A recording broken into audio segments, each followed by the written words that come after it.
श्री कृष्ण गोविंद हरे मुरारे, हे नाथ नारायण वासुदेव।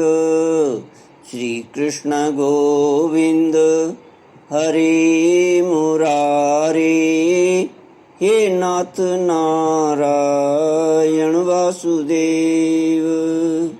ओम नमो भगवते वासुदेवाय। ओम नमो भगवते वासुदेवाय। कृष्णाय वासुदेवाय हरये परमात्मने प्रणतक्लेशनाशाय गोविन्दाय नमो नमः। सच्चिदानन्दरूपाय विश्वोत्पत्त्यादिहेतवे तापत्रयविनाशाय श्रीकृष्णाय वयं नमः। सच्चित आनंद स्वरूप परमात्मा जो सृष्टि के उत्पत्ति, पालन और संहार करता है तथा जीवों के आध्यात्मिक, आदि दैविक, आदि भौतिक तापों को नष्ट करने वाले हैं, अर्थात जीवों के मानसिक, शारीरिक और भौतिक दुखों को दूर करने वाले हैं, उन श्री कृष्ण भगवान को हम नमस्कार करते हैं। श्री कृष्ण गोविंद हरे मुरारी, हे नाथ नारायण वासुदेव। श्रीमद् भागवत अष्टम स्कंद अथ पंचदशोऽध्यायः। राजोवाच बले पदत्रयं भूमेः कस्माद्धरिरयाच्यत भूत्वेश्वरः कृपणवल्लभाब्धोऽर्थोऽपि कृपणवल्लभार्थोऽपि बबन्ध तम् एतद्वेदितुमिच्छामो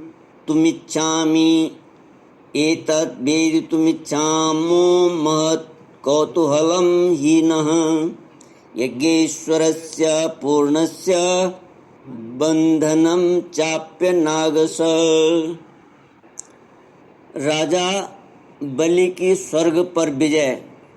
राजा परीक्षित ने पूछा, भगवान श्री हरि स्वयं ही सबके स्वामी हैं, फिर उन्होंने दीनहीन की भांति राजा बलि से 3 पग पृथ्वी क्यों मांगी, तथा जो कुछ वे चाहते थे वह मिल जाने पर भी उन्होंने बलि को बांधा क्यों।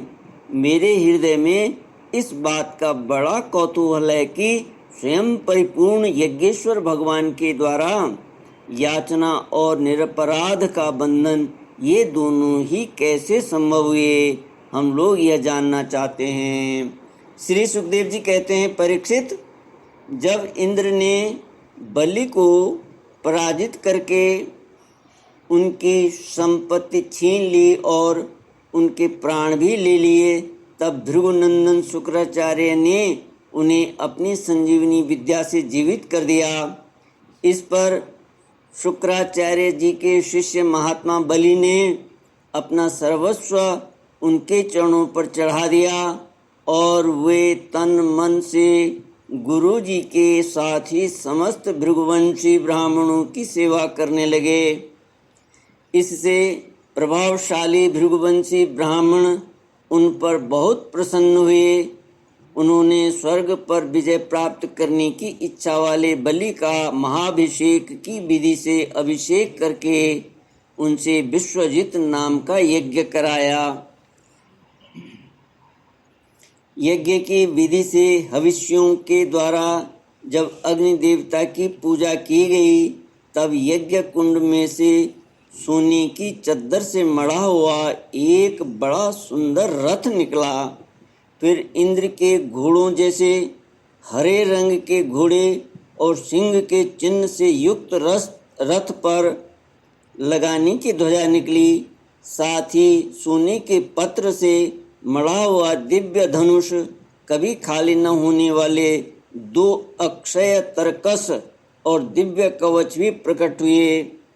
दादा प्रहलाद जी ने उन्हें एक ऐसी माला दी जिसके फूल कभी कुमलाते न थे, तथा शुक्राचार्य ने एक शंख दिया। इस प्रकार ब्राह्मणों की कृपा से युद्ध की सामग्री प्राप्त करके उनके द्वारा स्वस्ति वाचन हो जाने पर राजा बलि ने उन ब्राह्मणों की प्रदक्षिणा की और नमस्कार किया। इसके बाद उन्होंने प्रहलाद जी से संभाषण करके उनके चरणों में नमस्कार किया। फिर वे भृगुवंशी ब्राह्मणों के दिए हुए दिव्य रथ पर सवार हुए। जब महारथी राजा बलि ने कवच धारण कर धनुष, तलवार, तरकस आदि शस्त्र ग्रहण कर लिए और दादा की दी हुई सुंदर माला धारण कर ली, तब उनकी बड़ी शोभा हुई। उनकी भुजाओं में सोने के बाजूबंद और कानों में मकराकृति कुंडल जगमगा रहे थे। उनके कारण रथ पर बैठे हुए वे ऐसे सुशोभित हो रहे थे मानो अग्निकुंड में अग्नि प्रज्वलित हो रही हो। उनके साथ उन्हीं के समान ऐश्वर्य, बल और विभूति वाले दैत्य सेनापति अपनी अपनी सेना लेकर हो लिए। ऐसा जान पड़ता था मानो वे आकाश को पी जाएंगे और अपने क्रोध भरे प्रज्वलित नेत्रों से समस्त दिशाओं को, क्षितिज को भस्म कर डालेंगे। राजा बलि ने इस बहुत बड़ी आसुरी सेना को लेकर उसका युद्ध के ढंग से संचालन किया तथा आकाश और अंतरिक्ष को कंपाते हुए सकल ऐश्वर्यों से परिपूर्ण इंद्रपुरी अमरावती पर चढ़ाई की। श्री कृष्ण गोविंद हरे मुरारी, हे नाथ नारायण वासुदेव। देवताओं की राजधानी अमरावती में बड़े सुंदर सुंदर नंदन वन आदि उद्यान और उपवन हैं। उन उद्यानों और उपवनों में पक्षियों के जोड़े चहकते रहते हैं। मधुलोभी भौरे मतवाले होकर गुनगुनाते रहते हैं। लाल लाल नए नए पत्तों, फलों और पुष्पों से कल्प वृक्षों की शाखाएं लदी रहती हैं। वहाँ के सरोवरों में हंस, सारस, चकवे और बतखों की भीड़ लगी रहती है।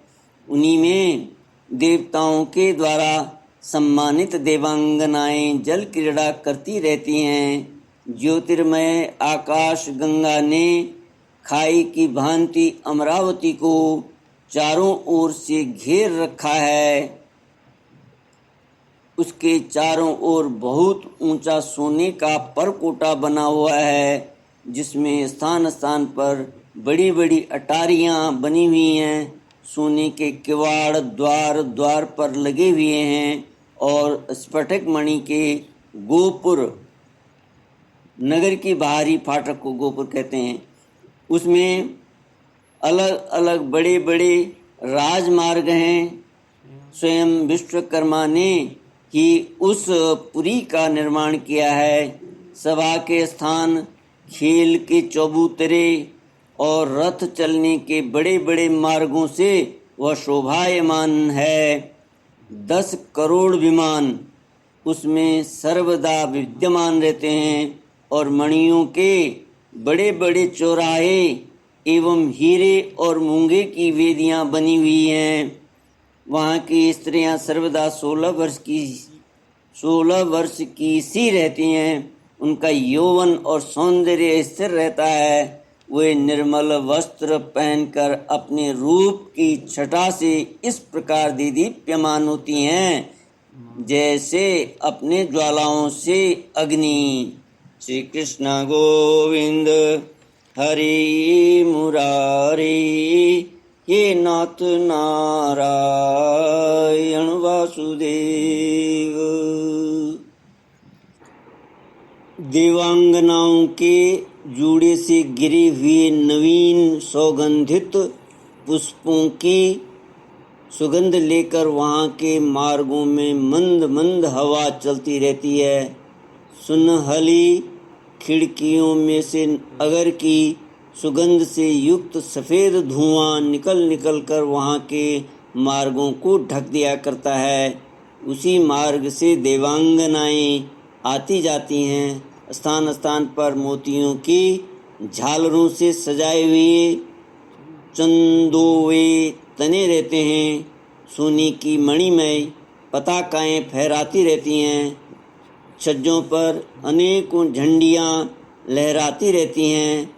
मोर, कबूतर और भौरे कलगान करते रहते हैं। देवांगनाओं के मधुर संगीत से वहाँ सदा ही मंगल छाया रहता है।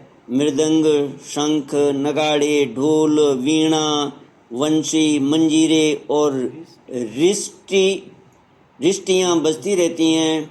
गंधर्व बाजों के साथ गाया करते हैं और अप्सराएं नाचा करती हैं। इनसे अमरावती इतनी मनोहर जान पड़ती है मानो उसने अपनी छटा से छटा की अधिष्ठात्री देवी को भी जीत लिया। उस पुरी में अधर्मी, दुष्ट, जीवद्रोही, ठग, मानी, कामी और लोभी नहीं जा सकते। जो इन दोषों से रहित है वे ही वहाँ जाते हैं। असुरों की सेना के स्वामी राजा बलि ने अपनी बहुत बड़ी सेना से बाहर की ओर सब ओर से अमरावती को घेर लिया और इंद्र पत्नियों के हृदय में भय का संचार करते हुए उन्होंने शुक्राचार्य जी के दिए हुए महान शंख को बजाया। उस शंख की ध्वनि सर्वत्र फैल गई। श्री कृष्ण गोविंद हरे मुरारे, हे नाथ नारायण वासुदेव। ओम पूर्णमद पूर्णमिदं पूर्णात् पूर्णमुदच्यते पूर्णस्य पूर्णमादाय पूर्णमेवावशिष्यते। ओम शांति शांति शांति। हरि ओम श्री गुरुभ्यो नमः। हरि ओम।